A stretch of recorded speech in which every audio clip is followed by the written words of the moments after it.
एक बात बताया जाए, मेरा नाम मुफ्ती रजा है, मैं ही बात कर सकता हूँ। नहीं, ये जो यात्रा कर रहे हैं बिहार में बदलाव लाने के लिए, क्या लगता है कि इतनी जो पार्टियां काम कर रही है वो किस तरह का बदलाव लाएगी? नहीं, देखिए, इस पदयात्रा में मैं हमेशा ये बात बताता हूँ कि समाज में सामाजिक राजनीतिक जीवन में ज्यादातर समय आपका और हमारा इस बात पर जाता है कि बिहार में किस दल ने, किस नेता ने अच्छा किया, किसने खराब किया। जन स्वराज अभियान में मैं बिल्कुल उलट बात बता रहा हूँ। मैं ये कह रहा हूँ कि जिसने भी बिहार में शासन किया, जिस नेता ने, जिस दल ने भी यहाँ शासन किया, उन्होंने जो काम किया या करने का दावा कर रहा है, सभी बात को सही मान लिया जाए। ये मान लीजिए कि कांग्रेस ने 40-45 साल बिहार में विकास किया, जो उनका दावा है। ये मान लीजिए कि 15 साल में लालू जी ने बिहार में सामाजिक न्याय के दिशा में काम किया, गरीबों को, पिछड़ों को आवाज दे दी, यही तो उनका दावा है। मान लीजिए, ये मान लीजिए कि नीतीश कुमार भाजपा के शासन में 18 साल में यहाँ पानी, बिजली, सड़क में थोड़ा सुधार हो गया। लेकिन अगर इन सारे बातों को, सारे दावों को सही मान भी लीजिए, तो भी इस बात से कोई इनकार नहीं कर सकता है कि बिहार आज भी देश का सबसे गरीब, सबसे पिछड़ा, सबसे ज्यादा अशिक्षित, सबसे ज्यादा भूखमरी वाला राज्य है। तो कोई तो ऐसी बात है जो आपको, हमको समझ में नहीं आ रही है।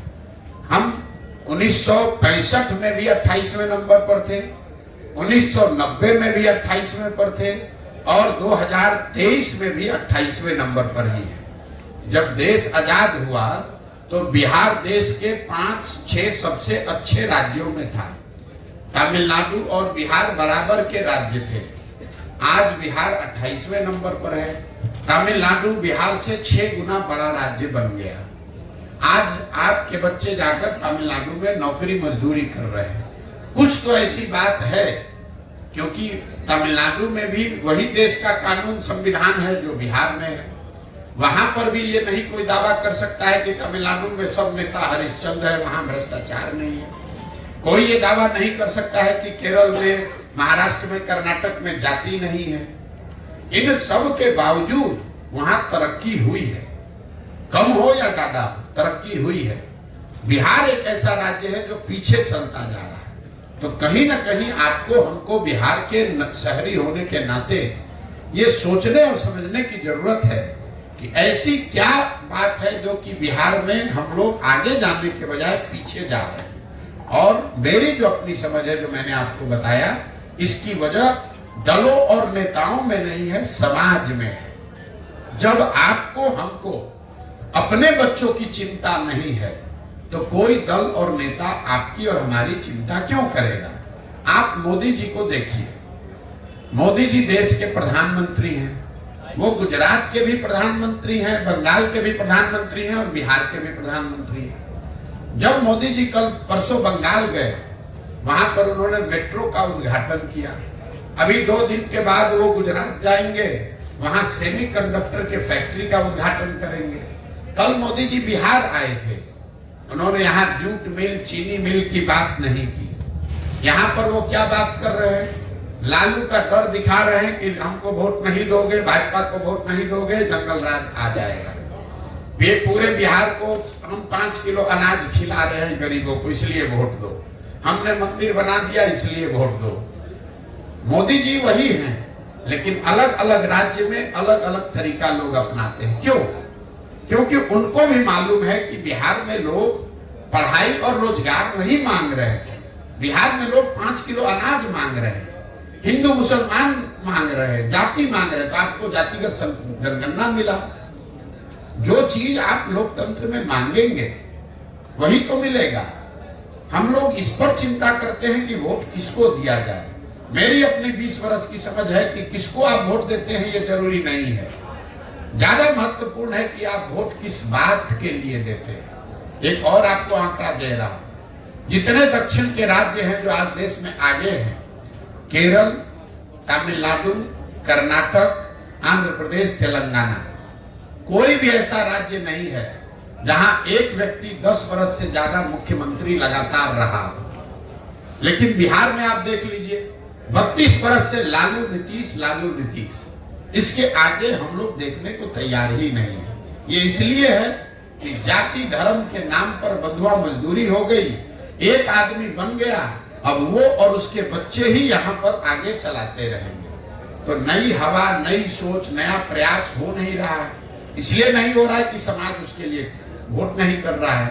तो जब तक आप समाज में ये सुधार नहीं लाएंगे कि मेरे भाई तुम पाकिस्तान और पुलवामा के लिए वोट दे रहे हो, जबकि तुम्हारे बच्चे जाकर गुजरात में, तमिलनाडु में मजदूरी कर रहे हैं, तो तुम्हारा भला कैसे होगा। जितने मुसलमान समाज के लोग हैं, मैं 18 महीना से पैदल चल रहा हूँ, 5000 से ज्यादा गांव में जाने के बाद मैं रोज मंच से कहता हूँ कि दलितों के बाद सबसे ज्यादा गरीब, बदहाल, फटेहाल अगर कोई बिहार में है तो मुसलमान है। लेकिन 32 साल से मुसलमानों ने लालटेन का साथ नहीं छोड़ा है। इस 32 साल में मुसलमानों ने कभी ये नहीं पूछा लालटेन से कि आप सड़क मंत्री हैं तेजस्वी जी, हमारे गांव में सड़क क्यों नहीं बना। आप ग्रामीण कार्य मंत्री हैं, लेकिन हमारे गांव की नालियों गलियों की दुर्दशा क्यों है। आप स्वास्थ्य मंत्री थे, हमारे बच्चों के लिए अस्पताल, दवा, डॉक्टर क्यों नहीं है। आप शिक्षा मंत्री थे, हमारे बच्चों के लिए पढ़ाई क्यों नहीं है। मुसलमान इन सारे परेशानियों के बावजूद जाकर उसी लालटेन को वोट दे रहा है। यही हाल भाजपा के वोटर का है। कोई नहीं पूछ रहा है मोदी जी से कि भाई आप देश में इतने बड़ी बड़ी बात कह रहे हैं, बिहार की बंद चीनी मिल, जूट मिल कब चालू होगी ये बताओ। आप बताइए, देश में कौन ऐसा उद्योगपति है जिसको अगर मोदी जी ये कह दे कि तुमको बिहार में जाकर चीनी मिल लगाना है, और उसका हिम्मत है कि वो कह दे कि नहीं लगाएंगे। फिर मोदी जी ने ये क्यों नहीं कहा? इसलिए नहीं कहा कि उनको मालूम है कि ये काम करे चाहे न करे, बिहार की जनता हमको मुफ्त में वोट देगी ही देगी। उनको मालूम है कि बिहार की जनता भाजपा को सिर्फ एक बात पर वोट देगी, लालू का डर दिखाते रहो, वोट बोड़ा में लेते रहो, मंदिर और अनाज की बात करते रहो, लोगों से वोट लेते रहो। इसी तरह लालू जी को पता चल गया है कि मुसलमानों के लिए काम नहीं करना है, उनको सिर्फ भाजपा का डर दिखाते रहना है, ना उनको भागीदारी देनी है, ना हिस्सेदारी देनी है, उनको किरासन तेल बनाकर अपने लालटेन में जलाते रहना है। मुसलमान अपना और अपने बच्चों का भविष्य जला रहा है। लालटेन की रोशनी लालू जी के घर में हो रही है, मुसलमानों के घर में नहीं हो रही है। लेकिन अगर ये बात मुसलमानों को नहीं समझ में आएगी तो कैसे कोई सुधार ला देगा। कोई एक प्रशांत किशोर आ जाए कि 10 प्रशांत किशोर आ जाए। इसीलिए हमने दल नहीं बनाया है, इसीलिए हम वोट नहीं मांग रहे हैं। हम ये कह रहे हैं कि नहीं, पहले आप समझो, आप खड़े हो। अगर आप अपने बच्चों के लिए खड़े होगे तो प्रशांत किशोर आपकी मदद करेंगे। आपको लग रहा है कि हम कुछ नया काम कर रहे हैं, हम अपने दिमाग में वही काम कर रहे हैं जो पहले कर रहे थे।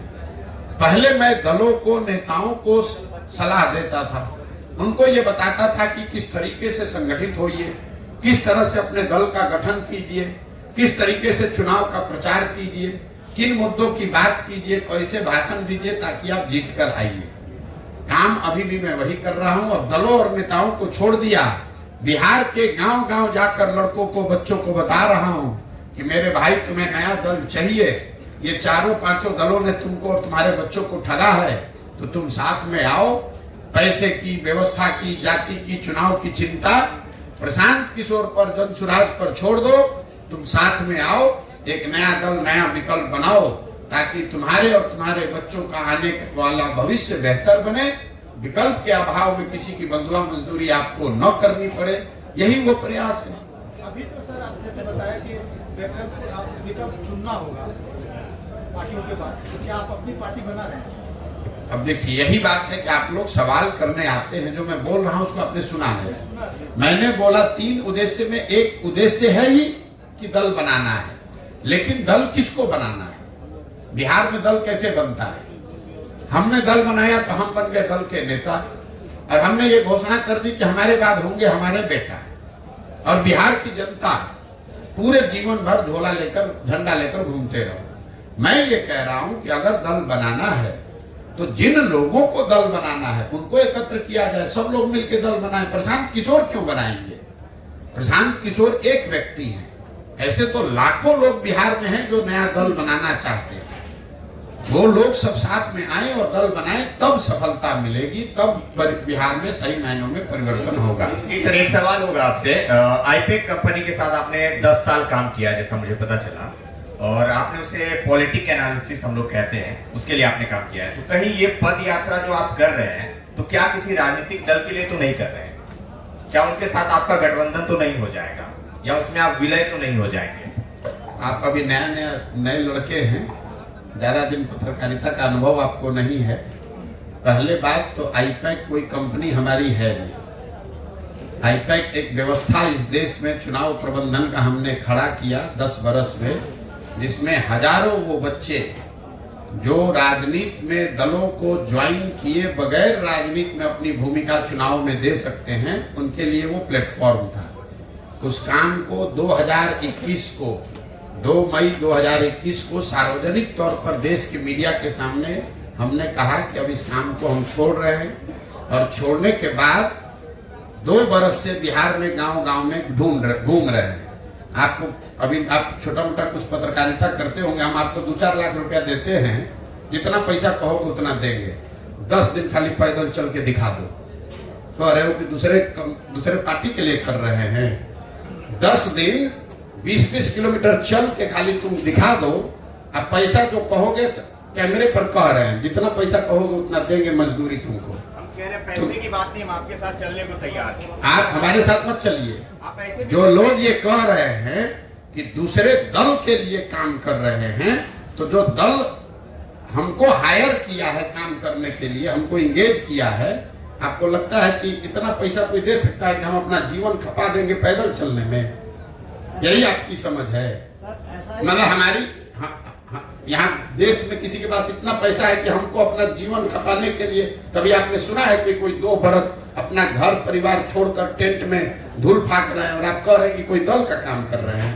वो दल वाला अपने एसी से नहीं निकल रहा है और हम उसके लिए गांव-गांव में धूल फाकेंगे? हम 10 बरस 1-2 राज्य में नहीं 10 राज्य में मुख्यमंत्री बनाए हैं, कहीं आज तक रोड पर चलने की जरूरत है? उसके लिए हमको कंप्यूटर लेके अपने एसी कमरा में बैठे, वहां से उसको ना बोलेंगे कि तुम जाओ रोड पर, हम काहे के लिए जाएंगे भाई? जनता के लिए आप इसका मतलब रोड पे कभी आना नहीं चाहेंगे? तो सर रोड पे जो आप आए हैं, बैठो अभी क्या करते हो? बैठो। ज्यादा जब पत्रकारिता करने आए हैं ना, थोड़ा विषय और सवाल की गंभीरता बनाकर रखिए। जबरदस्ती का बहुत ज्यादा बोलने से विद्वता नहीं छलकती है। हम क्या कर रहे हैं अभी आपको समझने में थोड़ा समय लगेगा, लेकिन आपको इतना ही कहेंगे कि जो हम कह रहे हैं उसको मत सुनिए, जो कर रहे हैं उसको देखिए। अगर आप ही की इतनी समझ होती, अगर 2011 में तुम्हें कहते कि हम देश में चुनाव प्रबंधन का कोई चीज खड़ा कर रहे हैं, जहां बड़ा बड़ा दल और नेता हमारे पास आएगा सलाह लेने की चुनाव कैसे लड़ा जाता है, तो तुम्हारे जैसा आदमी उस समय कहता भैया ऐसा कभी हो सकता है? कभी हो सकता है ऐसा? ठीक है सर, मेरा नाम अमरेंद्र है, मैं आज तक से जुड़ा हुआ हूँ। मेरा कोई सवाल नहीं है, इसलिए सवाल नहीं है कि पहले तो पक्ष से सवाल होता था, अब विपक्ष से सवाल होता है। न तो अब पक्ष है न विपक्ष है, इसलिए मेरी एक राय है। जिस तरह से आप ग्रामीण स्तर पर पंचायत दर पंचायत भ्रमण करते हैं, तो मेरी अपनी राय है कि आजकल राजनीति किसान पर ज्यादा फोकस हो रहा है। तो क्यों नहीं जन सुराज जो है, जिस तरह से पूरे देश में चैम्बर ऑफ कॉमर्स है, उसी तरह से पंचायत स्तर पर हम चैम्बर ऑफ फार्मर्स का भी गठन करें, बाद में स्टेट लेवल पर करें, ताकि ये सुनिश्चित हो अगर बीज का कीमत चैम्बर ऑफ कॉमर्स तय करे तो फिर अनाज का कीमत चैम्बर ऑफ फार्मर्स तय करेगा। एक ये मेरा सुझाव है। दूसरी बात एक जानना ये चाहते हैं कि जो अभी जो राजनीति में चुनाव में जाति जनगणना बहुत ज्यादा फोकस हो गया है, तो आपकी नजर में ये जाति जनगणना क्या ये सिर्फ पॉलिटिकल बेनिफिट है या फिर जन जन का इसमें फायदा है? देखिए, पहली बात आपको बता दें, जो आपने सुझाव दिया उसके लिए धन्यवाद। लेकिन जो लोग आप लोग बिहार में रहते हैं, अगर इस विषय को गंभीरता से समझना चाहते हैं तो अपने आप से ये सवाल पूछिए कि बिहार में किसानों की इतनी बदहाली के बावजूद पिछले 70-75 साल में कोई किसान का नेता, कोई किसान का आंदोलन क्यों नहीं हुआ? इसलिए नहीं हुआ कि बिहार में किसानों की संख्या, विशुद्ध किसानों की संख्या बहुत कम है। जो लोग किसान हैं, जो जमीन के मालिक हैं, वो खेती किसानी नहीं कर रहे हैं, वो रेंट पर अपनी जमीन को दे रहे हैं। उनको किसानों के मुद्दों से बहुत सरोकार नहीं है। उनको जो बटाई का पैसा मिलता है वो एक तरीके से लैंड के ओनर हैं जो उससे रेंट लेते हैं, और जो आदमी एक्चुअली में किसानी कर रहा है वो किसान वो भी नहीं है, क्योंकि उसकी जमीन नहीं है, वो मजदूर है, वो रेंट पर लेकर जमीन पर खेती कर रहा है। बिहार में 95% जो किसान है वो 2 बीघा से कम का मालिक है। तो उसकी जो खेती है वो खाने वाली खेती है, कमाने वाली खेती नहीं है। गांव देहात में आप सुनते होंगे लोग कहते हैं कि भैया रोपनी करने आए हैं, कटिया करने आए हैं, कमाने के लिए इसके बाद लुधियाना जाएंगे, पंजाब जाएंगे, कोयम्बटूर जाएंगे। क्यों ऐसा लोग कहते हैं? क्योंकि खेती यहाँ के लोगों की समझ में, नजर में खाने का जरिया है, अपने और अपने बच्चों के लिए खाने की सुनिश्चितता हो जाए। खेती आमदनी का जरिया बिहार के लोगों के लिए नहीं है। तो इस बात की गंभीरता और इसकी गहराई को आप समझिएगा, गहराई में जाकर तब आपको पता चलेगा कि बिहार में इतना बड़ा इकोनॉमी रूरल और एग्रीकल्चर आधारित होने के बाद भी यहाँ आज तक सहकारिता के क्षेत्र में कुछ काम नहीं हुआ। आज तक यहाँ पर फार्मर्स एसोसिएशंस नहीं बने। आज तक यहाँ किसानों के लिए कोई बीज और फसल के बेचने की व्यवस्था सरकारी या गैर सरकारी नहीं बनाई गई। और किसान यहाँ हर साल अपने फसल को 30-40% कम दाम पर बेचकर भी आंदोलित क्यों नहीं होता है? अभी आप देख रहे हैं कि देश में किसानों का आंदोलन चल रहा है। वो कौन किसान है? वो पंजाब के किसान हैं, हरियाणा के किसान हैं, जिन्होंने अपना धान सरकारी मंडियों में पंजाब में 2100 रुपया में बेचा है। पूरे बिहार में किसानों ने धान बेचा है 1600 में, 1700 में, लेकिन बिहार का एक भी आदमी किसान दिल्ली आंदोलन में नहीं गया है, क्योंकि यहाँ पर विशुद्ध किसान बचे ही नहीं हैं। लोग खेती से, किसानी से अपने जीवन को बेहतर बनाने का रास्ता नहीं देखते हैं, वो खेती को खाने का जरिया मानते हैं। और इस तलाश में, इस अवसर में बैठे हैं कि कोई नौकरी मिल जाए, कोई धंधा मिल जाए कि खेती से जान छूटे, 1 बीघा जमीन भी है तो उसको बटाई पर दे, गांव छोड़कर भागे। इसलिए किसानों की समस्या यहाँ बहुत बड़ी है। इसको नए सिरे से सोचने, समझने और सुधारने की जरूरत है। दूसरा जो आपने सवाल किया, और इसीलिए जन स्वराज का एक उद्देश्य है कि हर पंचायत में, मैंने जो कहा, आपने शायद आप लेट से आए, कि हर पंचायत में यहाँ की खेती को खाने वाली खेती से कमाने वाली खेती कैसे बनाया जाए, इसका एक योजना बनाया जा रहा है। कि भाई आप धान की खेती करते हैं, इसके बजाय आप लहसुन की खेती करें, और करने के लिए सरकार आपको क्या मदद करे ताकि आपको आमदनी हो उससे। दूसरा जो आपने सवाल किया जातिगत जनगणना का, पिछले 1 साल से हम पैदल चल रहे हैं और हर जगह ये सवाल पूछा जाता है। देखिए, जातिगत जनगणना होने में कोई दिक्कत नहीं, उससे कोई नुकसान नहीं। पहली बात तो जो बिहार में हुआ वो जनगणना है ही नहीं, वो सर्वे है। जनगणना तो केंद्र सरकार का मामला है। सर्वे और जनगणना में ये फर्क है कि जानकारी भले एक ही आई हो, सर्वे का कोई वैधानिक आधार नहीं है।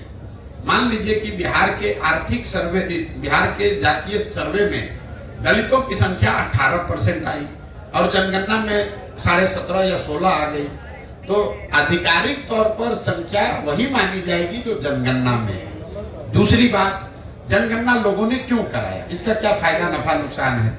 जनगणना होने में कोई दिक्कत नहीं है, क्योंकि समाज के अलग अलग जाति समूह वर्गों की बारे में आपको बेहतर जानकारी मिली। लेकिन सिर्फ जानकारी मिल जाने मात्र से उसकी दशा नहीं सुधरेगी। बिहार में प्रति व्यक्ति आय 35,000 रुपया है, देश में 1,35,000 है। ये जानकारी तो आपको पहले से है, तो क्या इससे बिहार के लोगों की आमदनी बढ़ जाएगी? बिहार में सिर्फ 5% लोग ही कॉलेज तक पहुंच पा रहे हैं, ये जानकारी तो आपके पास है। तो क्या इससे लोगों की शिक्षा की स्थिति सुधर जाएगी? सिर्फ ये ऐसे हुआ कि कोई पुस्तकालय है, लाइब्रेरी है, वहां आप गए, वहां पर सारे पुस्तकें हैं, उससे तो आप पढ़ लिख कर विद्वान नहीं हो जाइएगा। उस पुस्तक को पढ़ना भी पड़ेगा और आप में वो क्षमता भी होनी चाहिए। जो यहाँ पर जातीय सर्वे कराया गया वो नीतीश कुमार का एक प्रयास था कि इसका राजनीतिकरण करके एक बार समाज को फिर बांटकर इसका राजनीतिक लाभ उठाया जाए। मैं पहले दिन से कह रहा हूं कि इसका कोई राजनीतिक लाभ नहीं मिलेगा, और इसका प्रमाण ये है कि जो नीतीश कुमार जातिगत सर्वे के आधार पर चुनाव लड़ने प्रधानमंत्री बनने गए थे, वही भागकर जाकर भाजपा में शामिल हो गए। तो अगर जातिगत सर्वे का चुनावी फायदा होता तो नीतीश बाबू भागकर भाजपा में क्यों जाते? इसका कोई चुनावी फायदा नहीं है। एक और जो महत्वपूर्ण बात है जातिगत सर्वे, सबसे महत्वपूर्ण बात, जातिगत सर्वे जो बिहार में आया वो आपको क्या दिखाता है? जिन जाति समूहों के वंचित होने, पिछड़ा होने की बात पिछले 40-50 साल में कही जा रही है, उन जातिगत समूहों की आर्थिक, सामाजिक, शैक्षणिक स्थिति में कोई सुधार नहीं हुआ है। ये नीतीश लालू जी ने जमीन पर पड़े हुए कीचड़ को अपने मुंह में लगा लिया। अब सवाल ये होना चाहिए कि भाई 30-32 साल से जिन जाति समूहों के नाम पर आप राजनीति किए, जिनको बल देने, आवाज देने, शिक्षा, रिजर्वेशन देने के नाम पर आप गद्दी पर बैठे, उनकी स्थिति तो बदली नहीं। तो इतने दिन से तो आप सबको बेवकूफ बना रहे थे, और उनकी हकमारी की किसने? पूरे बिहार में 32 साल से राज कौन कर रहा है? लालू कर रहे हैं, नीतीश कर रहे हैं। तो किसने इसको रोका है कि मुसलमानों को, पासमंदा समाज के लोगों को आप गृह मंत्री बना दीजिए? किसने नीतीश कुमार को रोका है कि किसी महादलित को आप यहाँ पर फाइनेंस मिनिस्टर बना दीजिए, सड़क का मंत्री बना दीजिए, शिक्षा मंत्री बना दीजिए, किसी अति पिछड़ा समाज को आप जल संसाधन मंत्री बना दीजिए? आज तक बनाया? इन लोगों का ये वोट लेते हैं, लेकिन जब सरकार बनती है तो उसमें जितने बड़े विभाग हैं वो तेजस्वी यादव रहेंगे, वो नीतीश कुमार रहेंगे। 18 साल में नीतीश कुमार ने गृह मंत्रालय नहीं छोड़ा, किसी अति पिछड़ा को गृह मंत्रालय दे दो। लालू जी 15 साल 16 साल रहे, किसी मुसलमान को गृह मंत्री नहीं बनाया, किसी मुसलमान को पथ निर्माण मंत्री नहीं बनाया, किसी मुसलमान को शिक्षा मंत्री नहीं बनाया। तो ये तो बेवकूफ बनाकर वोट लेने की बात है। और जातिगत सर्वे के आधार पर इन लोगों ने ये दिखाया, ऊपर वाले ने इनके हाथ से ही करवा दिया कि देखो तुमने इन समाज के लोगों का एक्सप्लॉयटेशन किया, इनको बेवकूफ बनाया, इनके लिए किया कुछ नहीं। इसीलिए आपने देखा कि जातिगत सर्वे के आंकड़े आने के बावजूद समाज में राजनीतिक, सामाजिक कोई प्रतिक्रिया नहीं है। बिल्कुल लोग शून्य हैं उससे। लोगों को मालूम है कि बेवकूफ बनाने का प्रयास कर रहा है। मेरा 2 सवाल है। पहला तो आप कटिहार में कल थे, कल आप कटिहार में जी, और वहाँ एक निर्मम हत्या हो जाती है, इस पर कोई प्रतिक्रिया आपकी नहीं आई। दूसरा, आप प्रधानमंत्री नरेंद्र मोदी के बारे में बोल रहे हैं, बिहार के मुख्यमंत्री के बारे में बोल रहे हैं, अब आप पद यात्रा भी कर रहे हैं, और कल के डेट में आप एक राजनीतिक दल भी बनाएंगे। क्यों जाएंगे जनता आपके साथ इस पर? बिल्कुल, मैंने आपको कहा कि इस पूरे पद यात्रा के दौरान हम ये कह ही नहीं रहे कि आप हमारे साथ आइए, हम ये कह ही नहीं रहे कि आप हम पर भरोसा कीजिए, हम ये कह ही नहीं रहे कि आप हमको वोट दीजिए। यही भरोसा, विश्वास करके तो बिहार के लोगों ने अपनी ये दुर्दशा बनाई है। अगर आप हम पर भरोसा कीजिएगा, हम पर विश्वास कीजिएगा, तो भी आपकी दशा नहीं सुधरेगी। हम ये कह रहे हैं कि आप अपने बच्चों के लिए खड़े होइए। आज तक आप दूसरे का झंडा लेकर चले हैं, आप अपना और अपने बच्चों का झंडा बुलंद कीजिए। हम आपके पीछे खड़े हैं, हम आपको सुझाव देंगे, हम आपको व्यवस्था देंगे, हम आपको संसाधन देंगे, हम आपको चुनाव लड़ाएंगे। लेकिन खड़ा तो आपको होना न पड़ेगा भाई। हमारे पीछे चलिएगा, फिर हम भी आपको ठगेंगे। हम तो ये बात सामने से कह रहे हैं। तो आप जो ये सवाल कर रहे हैं, आप पर भरोसा क्यों करें? हम भाषण की शुरुआत ही इसी बात से करते हैं कि आप वोट मांगने वालों पर भरोसा करते आए, वो चाहे कांग्रेस हो, आरजेडी हो, भाजपा हो, जदयू हो, सब ने आपको ठगा। अब प्रशांत किशोर आए हैं, हम पर भरोसा करोगे, हम भी ठगेंगे। इसलिए रास्ता ये नहीं है। रास्ता ये है कि आप अपने बच्चों के लिए पहले खड़े होइए। छोड़िए देश का चिंता, देश विकसित होगा कि नहीं होगा उसका चिंता थोड़े दिन छोड़ दिया गया। मोदी जी कह रहे हैं कि 2047 में देश को विकसित बनाना है, इसलिए सब लोग भाजपा को वोट दीजिए। बिहार के लोगों को यह समझना है कि भाई देश विकसित जब होगा तब होगा। आज जो देश में विकास का स्तर है, बिहार के बच्चे वहां पर कब पहुंचेंगे ये बता दो। बिहार में जिस दिन 1,35,000 प्रति व्यक्ति आय हो जाए तब 5 गुना और हम लोग की आमदनी बढ़ जाएगी। पहले वो बता दो। लोगों को ये समझने की जरूरत है कि देश आगे बढ़ सकता है, लेकिन अगर आपके बच्चे नहीं पढ़े, आपके बच्चे अनपढ़ मजदूर रह गए, तो उस विकसित देश में आप मजदूर बनकर लाख जूता खाइएगा, गाली सुनिएगा, आपका भला नहीं होगा। इसलिए हम जन सुराज में रोज क्या कह रहे हैं कि देश के लिए नहीं, ये साधारण बात नहीं है, कोई नहीं कह सकता है। हम रोज डंके की चोट पर कह रहे हैं कि देश के लिए नहीं, राज्य के लिए नहीं, समाज के लिए नहीं, जाति के लिए नहीं, किसी विचारधारा के लिए नहीं, सिर्फ और सिर्फ अपने और अपने बच्चों के भविष्य के लिए वोट दो, तब बिहार सुधरेगा। जिसको भी वोट दो उससे अपने बच्चे के लिए पूरा सौदा, खरा सौदा करो। अपने जात वाले को देना चाहते हो उसको दो, मोदी जी को देना है दो, लेकिन अपने बच्चों के लिए रोजगार मांगो, पढ़ाई मांगो। पुलवामा के नाम पर मोदी जी को वोट मत दो। गुजरात में बुलेट ट्रेन बन रहा है, उस नाम पर मोदी जी को वोट मत दो। बिहार में जिस दिन एक्सप्रेस ट्रेन, पैसेंजर ट्रेन चले, उस नाम पर वोट दो, तब सुधार होगा। यही बात बता रहे हैं।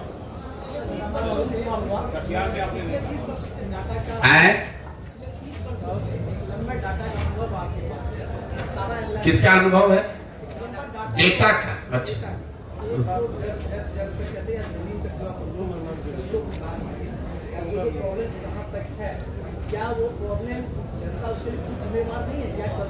अब इतने देर से तो यही बात समझा रहे हैं भाई कि जनता जिम्मेवार है। जनता जिम्मेवार है ऐसा तो नहीं मानूंगा। मैं ये कह रहा हूं कि जो आपकी स्थिति है, अगर आप 500 रुपया लेकर मुखिया के चुनाव में वोट देंगे, विधायक को वोट देंगे, तो वो मुखिया और वो विधायक, उससे आप ईमानदारी की अपेक्षा नहीं रख सकते हैं। ठीक है, उसको लेकिन वोट कौन देता है? तब जाए, ठीक बात कहे।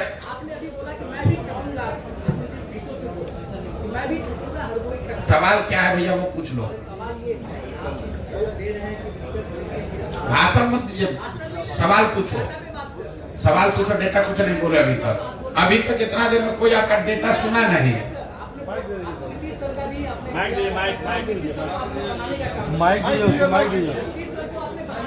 अरे माइक लेके बोलो ना आराम से भैया। सवाल क्या है पूछो।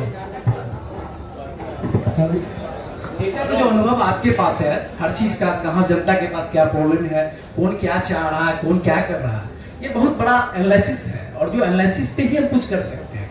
और आप अभी बोल रहे थे नीतीश सरकार का भी आपने डेटा दिया, और नीतीश सरकार में कहीं ना कहीं जो बनी पिछले बार, उसमें आपका बहुत बड़ा योगदान है। और ये अचानक ये बदलाव कि आप खुद मैदान में आ गए, बिहार में पदयात्रा शुरू कर दी और लोगों को अलग जगाना शुरू कर दिए, ये एक बड़ा बदलाव चाहिए यदि आप उससे निकलना चाहो। बच्चों की सवाल क्या है?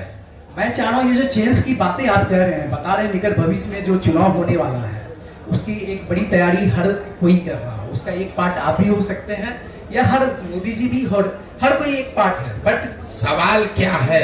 ये आपकी क्या पूछ रहा हूँ, सवाल क्या है? ये आपकी क्या ऑथेंटिटी है निकट भविष्य में जो लोग बदल जाएंगे, जो बड़े बदलाव के लिए आप निकल चुके हैं पूरे बिहार में, इसे क्या लग रहा है कितना परसेंटेज लोग बदलेंगे आपके इस पदयात्रा से? मेरे भाई, हमारे पास कोई थर्मामीटर है नहीं कि हम ऐसे लगाएं और बता दें कि कितना परसेंट आदमी बदल रहा है, कितना परसेंट आदमी नहीं बदल रहा है। हमारा काम है कि जिस विश्वास से, जिस विचारधारा को लेकर, जिस सोच को लेकर हम चले हैं, उसको ईमानदारी और शुद्धता से हम करें। हमारा वो काम हम कर रहे हैं। अब ये समाज पर है कि इसको देखे, जांचे, सवाल करे, मूल्यांकन करे। उसको अगर सही लगे तो इससे जुड़ेगा, नहीं सही लगेगा तो नहीं जुड़ेगा। आप भैया सवाल अभी कुछ पूछ रहे थे, कुछ पे आ गए। मेरे भाई ऐसा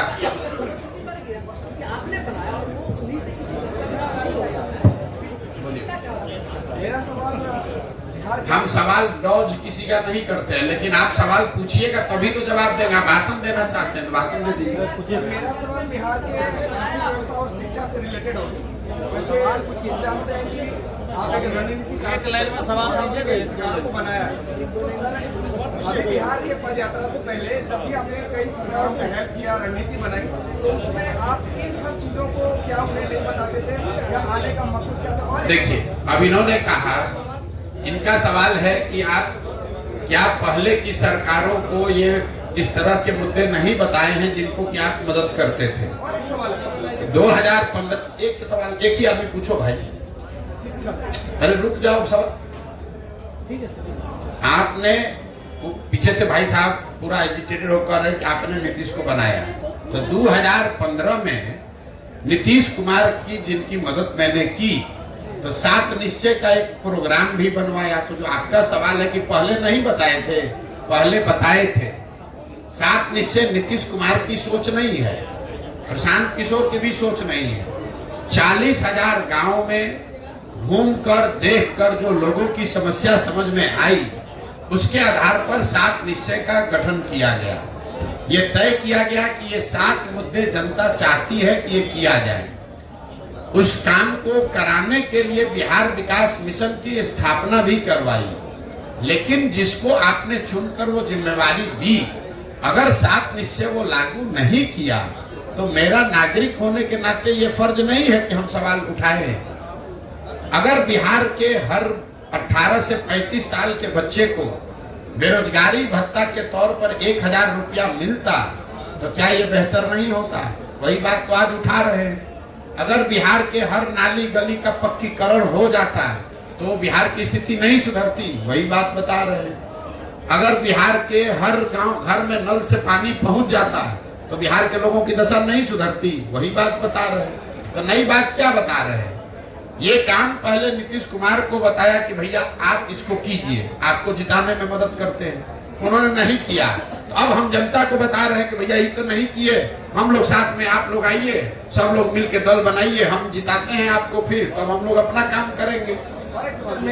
मैं अरुण कुमार हूँ, मैं करस्पॉन्डेंस हूँ। मेरा पूरे देश में परिवारवाद का मामला चल रहा है, इससे आप किस रूप में देखते हैं? परिवारवाद की जो स्थिति है, ये वो दीमक है जो राजनीति को, लोकतंत्र को कमजोर कर रहा है। लेकिन परिवारवाद का मतलब ये नहीं है कि लालू जी का लड़का राजनीति में आ गया कि सोनिया गांधी का लड़का आ गया। परिवारवाद को अगर आपको समझना है तो बिहार की स्थिति को आप जरा देखिए। बिहार का एक आंकड़ा दे रहे हैं, इसको याद समझ लीजिए।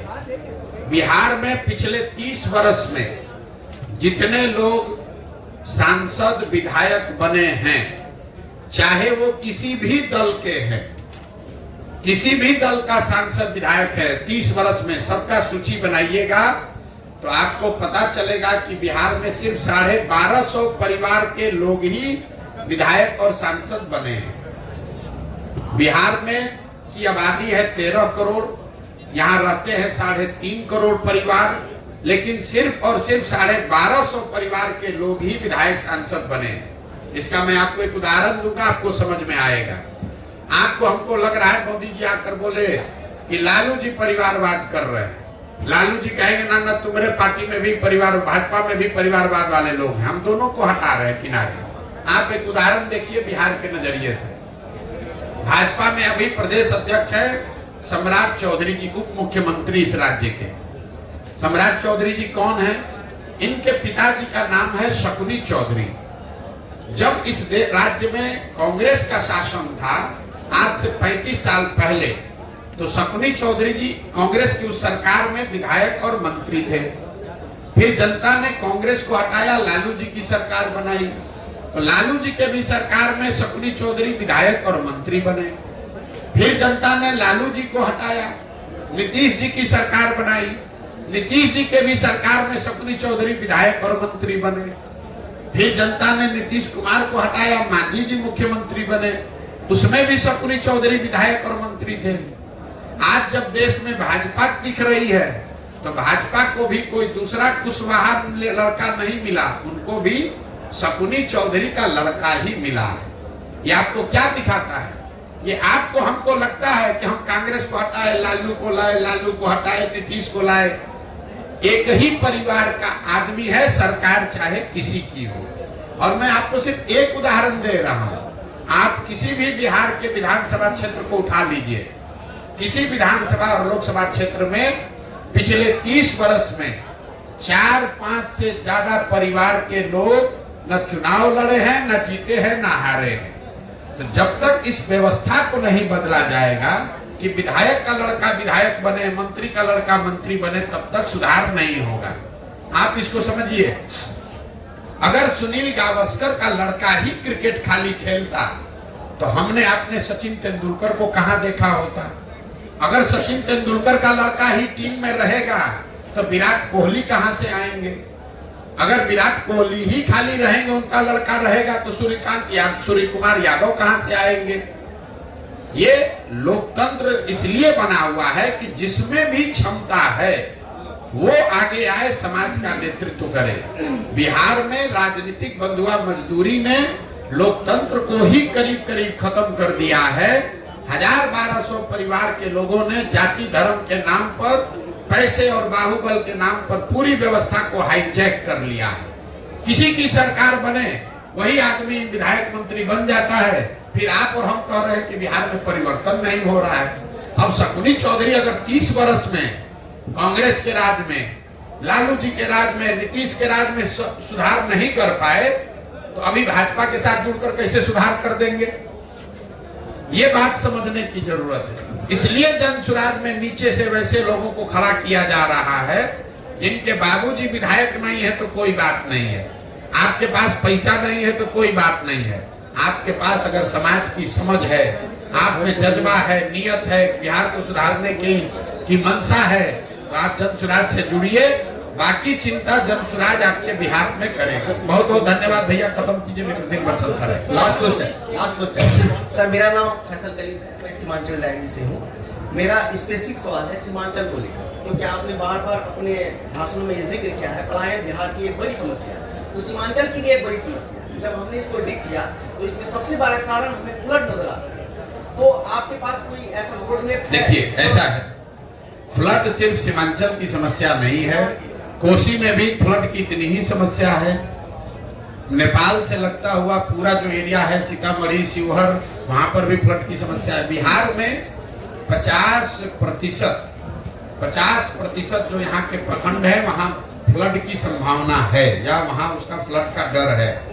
पलायन बिहार में हमने देखा, जहां पर फ्लड आ रहा है, जहां नहीं आ रहा है, पलायन हर जगह। ऐसा नहीं है कि जिस प्रखंड में, जिले में बाढ़ नहीं आ रहा है वहां पर उद्योग धंधा चल रहा है, वहां से पलायन नहीं हो रहा है। फर्क इतना है कि जिन प्रखंडों से, जिलों से में बाढ़ आ रहा है वहां पर पलायन का स्तर 60-70% है, जहां पर बाढ़ नहीं आ रहा है वहां का पलायन 40-50% है। तो जल संसाधन को लेकर बिहार में एक नए समुचित होलिस्टिक प्रयास की जरूरत है, क्योंकि सिर्फ बाढ़ की समस्या नहीं है। 50% प्रखंड में बाढ़ है, करीब 25% प्रखंड में, बचे हुए 25% प्रखंड में जल जमाव की समस्या है। आप जब गोपालगंज से पैदल चलेंगे तो गोपालगंज, सिवान, छपरा, वैशाली, समस्तीपुर जो एरिया है, बीच मध्य बिहार जो है, इसमें कोई ऐसा पंचायत नहीं है जहां 2-4-5 हजार एकड़ जमीन में परमानेंट पानी न लगा हुआ है। इसी तरीके से 1/3 जमीन में सूखे की समस्या है। तो परेशानी यह है कि आधी जमीन में बाढ़ है और आधा जो जमीन ठीक है उसके आधे में या तो जल जमाव है या सूखा है। तो जब तक यहाँ जल प्रबंधन की व्यवस्था समुचित तरीके से ठीक नहीं की जाएगी, तब तक सिर्फ बांध लगाने से, बाढ़ रोकने से बात बनने वाली नहीं है। तो और एक चीज और आपको बता दें, आप लोग पत्रकार हैं, आपके लिए जानकारी का विषय है। बिहार में भ्रष्टाचार हर विभाग में है, लेकिन जल संसाधन से ज्यादा भ्रष्टाचार कहीं नहीं है। इसका प्रमाण क्या है, हम आपको बता देते हैं। यहाँ चाहे किसी गठबंधन की सरकार रहे, सारे विभागों का बंटवारा होता है। 2 विभाग ऐसे हैं जिसका मुख्यमंत्री रहता है वही रहता है। एक है होम विभाग, गृह विभाग, और दूसरा है जल संसाधन विभाग। ऐसा क्यों? रोड में चोरी कीजिएगा, कल होके हल्ला हो सकता है, आप पकड़ा सकते हैं। एकमात्र विभाग जल संसाधन है जिसमें जितना लूटना है लूट लीजिए और कागज पर लिख दीजिए कि बाढ़ आया सब बह गया। तो जो सत्ता में रहता है बिहार में जल संसाधन विभाग, आप इसको जाके पत्रकार के नाते देख लीजिएगा। नीतीश कुमार 18 साल से मुख्यमंत्री हैं, 9 अलग अलग गवर्नमेंट 9 तरीके के बनाए, लेकिन जल संसाधन विभाग किसी को नहीं दिया। लालू जी जब रहे वो सब विभाग बांट देंगे, जल संसाधन नहीं बांटेंगे। ये इसलिए कि ये दुधारू गाय है। हर साल बाढ़ लाने के नाम पर, बाढ़ से बचाने के नाम पर लोग लूट करते हैं और इस यही वजह है कि ये सुधार नहीं हो रहा सर, एमडीएम पे आपका क्या ख्याल है? बिहार एमडीएम है। नीतीश कुमार की राजनीति को किस तरह से देखते हैं? नीतीश कुमार जी की राजनीति को कैसे देखते हैं? नीतीश कुमार की राजनीति को इतना ही देखते हैं, क्या उनके राजनीतिक जीवन का ये अंतिम दौर चल रहा है, जितना हाथ पांव मारना है मार ले। कुछ महीने की राजनीति बची हुई है। जदयू एज ए दल का कोई भविष्य नहीं है, ये दल खत्म हो रहा है। अब देखिए जरा नीतीश कुमार की बात, आप लोग सब पत्रकार लोग इसको सुन लीजिए भाई। आपके हमारे मुख्यमंत्री गए हैं स्कॉटलैंड, याद रखिए स्कॉटलैंड गए हैं बिहार में इन्वेस्टमेंट लाने के लिए। स्कॉटलैंड में एक ही इंडस्ट्री है। स्कॉटलैंड 2 बातों के लिए, 3 बातों के लिए जाना जाता है। स्कॉच विस्की का नाम आप सुने होंगे। तो जिस राज्य का मुख्यमंत्री शराबबंदी की बात कर रहा है वो दुनिया में वहां गया जहां से स्कॉच बनता है, जो स्कॉच के लिए फेमस है। तो काहे के लिए गए हैं वहां। दूसरा, वहां स्कॉटलैंड जाना जाता है मेडिकल की पढ़ाई के लिए। और तीसरा, वहां पर ऊन बनता है बढ़िया। आप बिहार में इतना ठंडा पड़ता नहीं है, शराब यहाँ बिकती नहीं है। अब मेडिकल कॉलेज वहां से कोई आने वाला है नहीं। आप बताइए 18 साल के बाद आपको पूरे दुनिया में स्कॉटलैंड मिला है इन्वेस्टमेंट लाने के लिए। कोई पूछे कि आप शराबबंदी पर 18 साल से बिहार के लोगों का 20,000 करोड़ रुपया साल का नुकसान करा रहे हैं और इन्वेस्टमेंट लाने के लिए स्कॉच बनाने वाले कंट्री में गए, इससे बड़ी हास्यास्पद बात क्या हो सकती है। 2024 में किसके तरफ देखें, किसकी सरकार बनने जा रही है? हमको नहीं मालूम है किसकी सरकार बनने जा रही है। हम इतना हमको मालूम है कि नीतीश कुमार की कहानी अब खत्म है। नहीं, हमारा तो दल ही नहीं है तो चुनाव कैसे लड़ेंगे। जब दल बना लेंगे तो वार्ड सदस्य से लेकर सांसद तक हर चुनाव लड़ेंगे।